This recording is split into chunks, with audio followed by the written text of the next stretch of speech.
starting at number 5. This is the murder of Travis Alexander. And this case was solved because of something the person responsible never knew existed. In 2008, Travis Alexander was found inside of his home in Mesa, Arizona, after friends were really concerned because they couldn't get a hold of him. And what investigators uncovered was one of the most overwhelming evidence trails they had ever seen.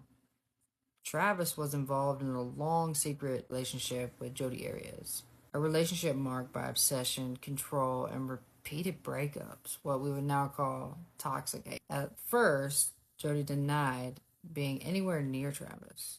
Then, she said masked intruders were responsible.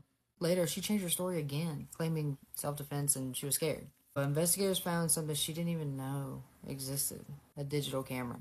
Inside were thousands of photos, including images taken just minutes before Travis lost his life, and photos that placed Jodi at the scene beyond any doubt. Phone records, travel receipts, forensic timelines, all pointed in one direction.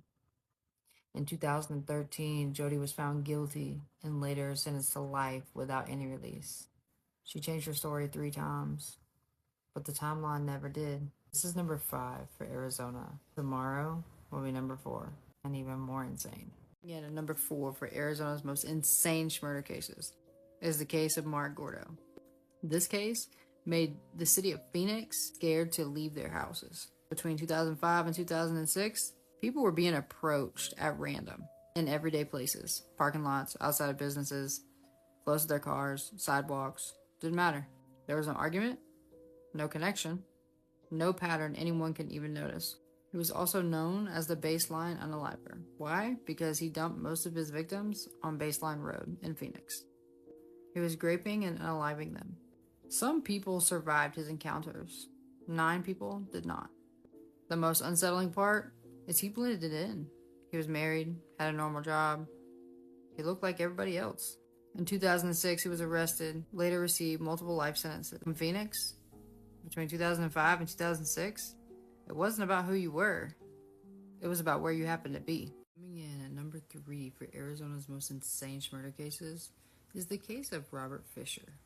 On a quiet morning in Scottsdale, a family home suddenly leveled in a massive blast. Everyone thought it was like a tragic accident until investigators stepped in.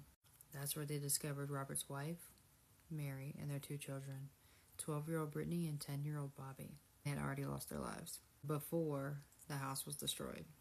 Someone had intentionally unalived them and rigged the gas line to hide the evidence.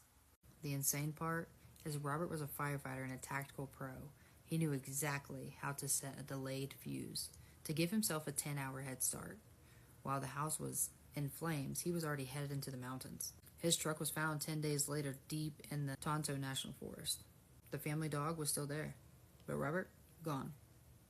Some think he's hiding in the complex cave system. Others think he started a whole new life. For 2 decades, he's been on the FBI's most wanted list, and they have still not found him. So is he a ghost in the desert?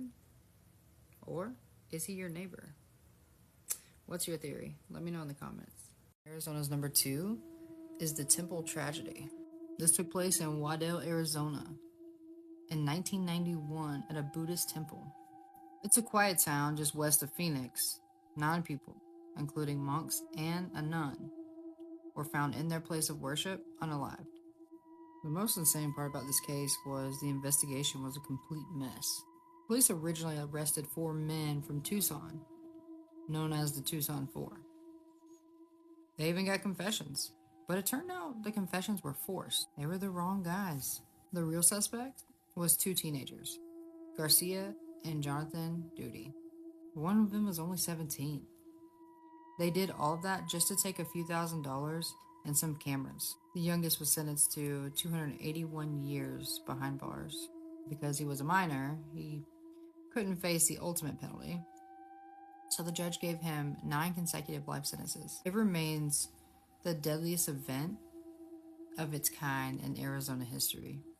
Coming in at number 1 for Arizona's most insane murder case is the Phoenix serial unaliver. Between 2005 and 2006, People living in Phoenix, Arizona began noticing something very terrifying. Random people were being attacked. No warning, no connection, and no pattern. It happened while people were walking home, sitting in their cars, or standing outside their own house. At first, police didn't realize the incidents were even connected. The events just kept happening.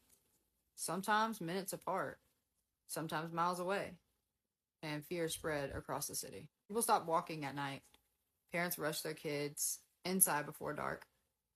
Entire neighborhoods went quiet. Eventually, investigators identified Dale Hosner, along with his accomplice, Samuel Diedemann. There was no clear motive, no specific target, no explanation that made any sense. In 2006, both men were taken into custody.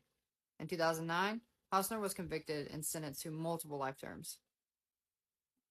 But for one more year, Phoenix lived with that feeling that stepping outside was the wrong movement. Some cases scare you because of who they target. This one was terrifying because they could have been anyone. One day, we start a whole new story.